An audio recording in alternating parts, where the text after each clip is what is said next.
This is Arts Alive. I'm Lynda Phillippi. My guest today is Gary Buhler. Gary is an art professor at George Fox University in Newburgh, and he's also a practicing artist. So welcome. Well, thank you very much. I should it's say my pleasure to be here. A professional artist, not a practicing artist, right? Well, we do practice all the time. Kind of like law and medicine. Yeah, well, and we tell our students, if you want to get better, you have to practice. Exactly. So Gary, well, why don't we start by maybe having you talk a little bit about yourself and your background. Okay. A bit.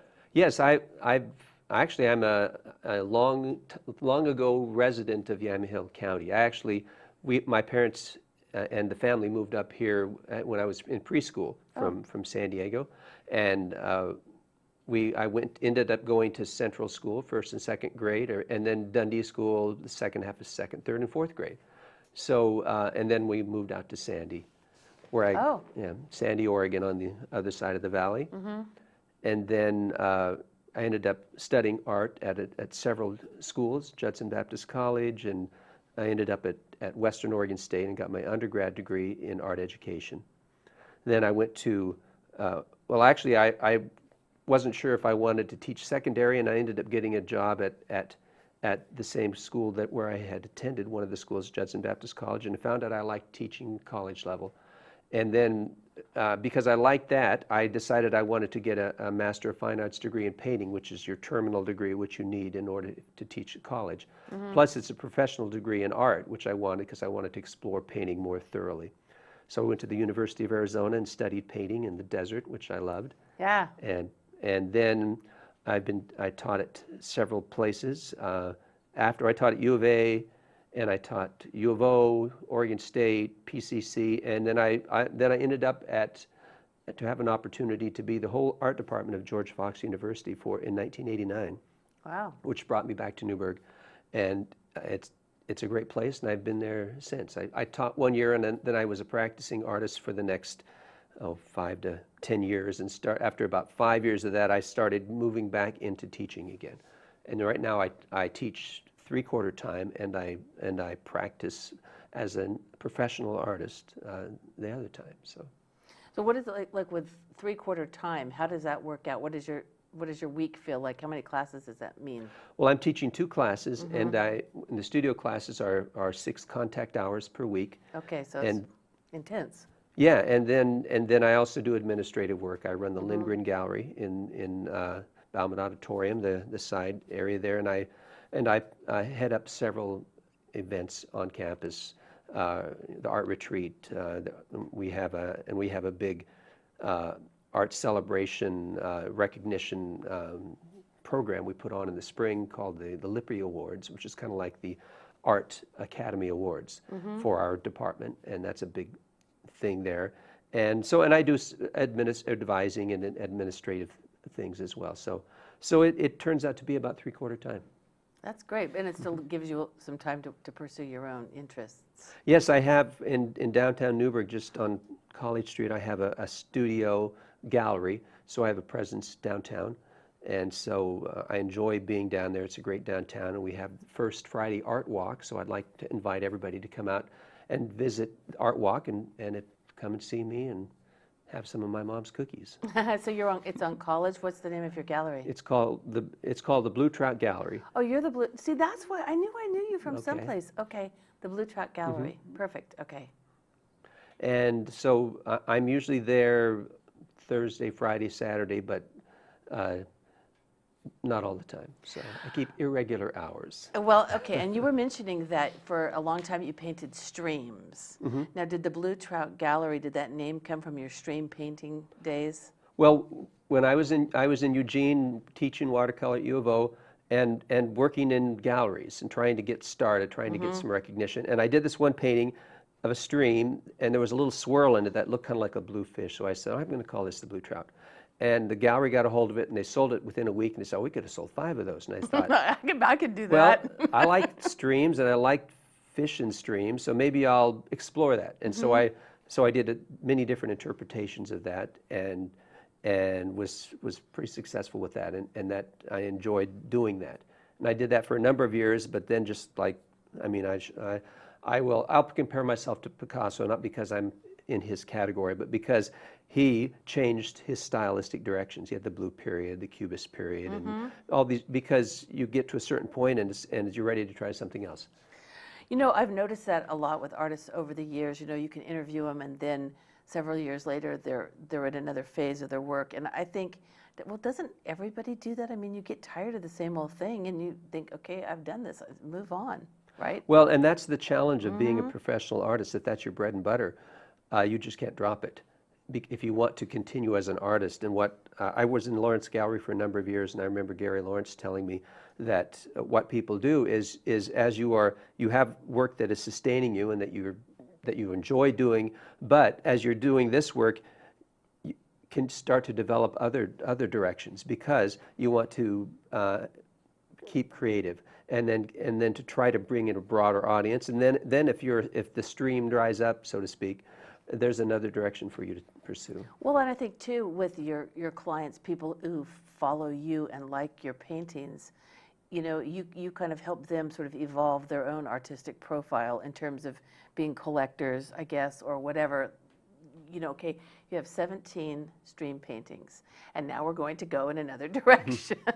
I'm going to give you something else to buy to put on the wall. Yeah, well, and I used to be surprised when people, you know, if someone buys one of my paintings, I'm excited, but then I'd find out that collectors would want 2, 3, 4 more, and I'm thinking, oh, well, that's nice, but I didn't know how to think of that. But then I came to realize that I see my work all the time. I live with it, and I enjoy it, and I have all of it I want. But if you're not an artist and you're doing other things, of course if they like the work, they might want more than one.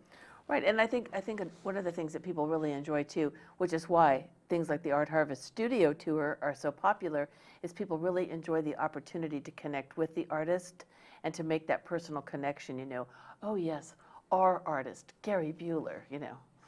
Well, and that personal connection really helps the appreciation factor. They understand where you're coming from, and they understand you better, they understand your art better, and they like it more. And I didn't understand that for a long time too, because as an artist, I understand what I'm doing, and I understand the subtlety and all this, but the viewer, they see one aspect of it, one facet, or I talk to my students about good art having many facets, many layers. Just like life is highly complicated. God created a very beautiful, complex world, and the best art reflects that beauty and complexity. And there's truth in there too. And so good art has those different layers to it, and by getting to know the artist, you understand more of what's going on, more of those layers.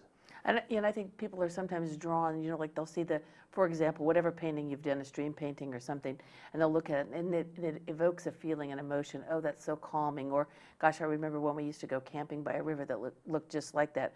They buy it and take it home. And then over time, they start to see something different every time they look at it. You know, I mean, it really does, it grows on you. I think that's what good art does. Exactly. The best art feeds viewers on different levels. And the artist puts, we don't just make something. Okay, there's a lot of thought and content, and even some content that we are not always aware of. But I know I'm striving for something when I'm doing a painting, and I don't always know what that is, but there's a feeling. There's something that I'm looking for, and I think it's kind of this yearning for something perfect, or something beyond, or something, some kind of truth. And in searching for that, we don't always achieve that, but people sense what that is, and they can tune into that. So Gary, I know that you brought some images to show us today, and so why don't we have Mr. Music run our images, and even though they won't sing, you can sing for us, and you can talk us through them. How about that? Okay, I love to sing, so we'll see. Okay, because I know that you said you'd switch directions from streams into more urban landscapes, and that's kind of an interesting evolution, so maybe you can talk about that a bit too. I will, and I brought one example of the stream painting, so when that comes up, I'll address that. But this particular painting, I brought this because this may look familiar to people. This is Aurora, the architectural reclamation area, this former mill there. And this, you may, those of you with some art background may think, well, that looks it has a bit of a cubist flavor to it. I brought the geometry into the sky, and you will see that in some of the subsequent work. But this is a good example of my urban landscape, even though it's, well, small town urban in this case. Yeah. Okay. And I like to use contrast, texture, and composition. This one is a detail of downtown Portland. You can see the side on the left is a terracotta structure. It looks a little like the old Meyer and Frank building, and then that's about on 10th Street. And I don't know exactly any more about it, except. Okay. That's And I like to get an unusual vantage point. That's from like on about the 7th floor of the parking garage right there. This is a mausoleum in a cemetery in Bisbee, Arizona, and I love the cypress trees and the neoclassical structure there. And it had a name on it, but it was a little too dark when I was painting on it. So instead of the occupant's name, I put Hope on it. And because that talks about eternity, and there's something beyond that we can reach. And this is the Governor's Hotel, a detail of that, and you can tell, but it says Tel Renor. That's actually Hotel Governor. Governor, yeah, that's a beautiful hotel. It is. I enjoyed painting it, and I like to have some areas that are tight and then some areas that are loose, like on the cornice of the hotel on the right. You can see some pretty detailed architectural elements, but if you look close, they are painted in a painterly fashion, kind of free. So I like both the freedom and then the perspective and the tight. Well, yeah, if you just wanted it, otherwise you'd be a photographer only. Exactly, Right. exactly.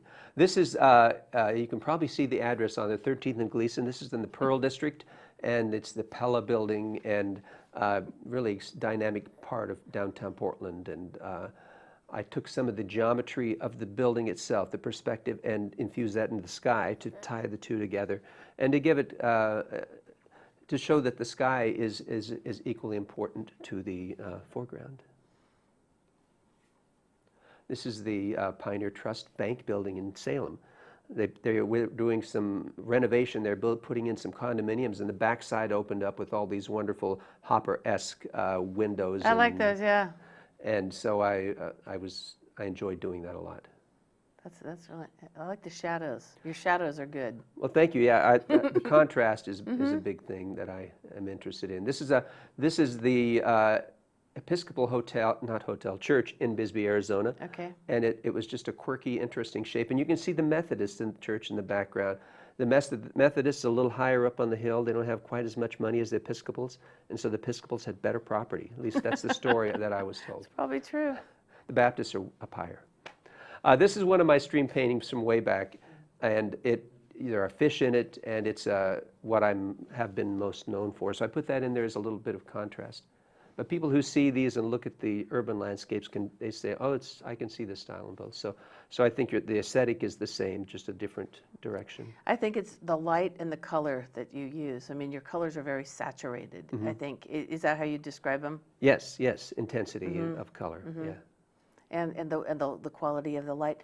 So we don't have a whole lot of time, Gary, so tell us where your next show is going to be.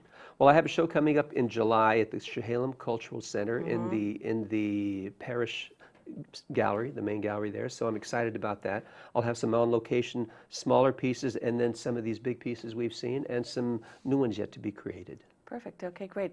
In the meantime, there's the Blue Trout Gallery in downtown Newburgh. 111 South College, just around the corner, across from Chapters, so across the highway. Well, thank you very much for being here today, and I look forward to a return visit. Well, thank you very much. It's been a pleasure.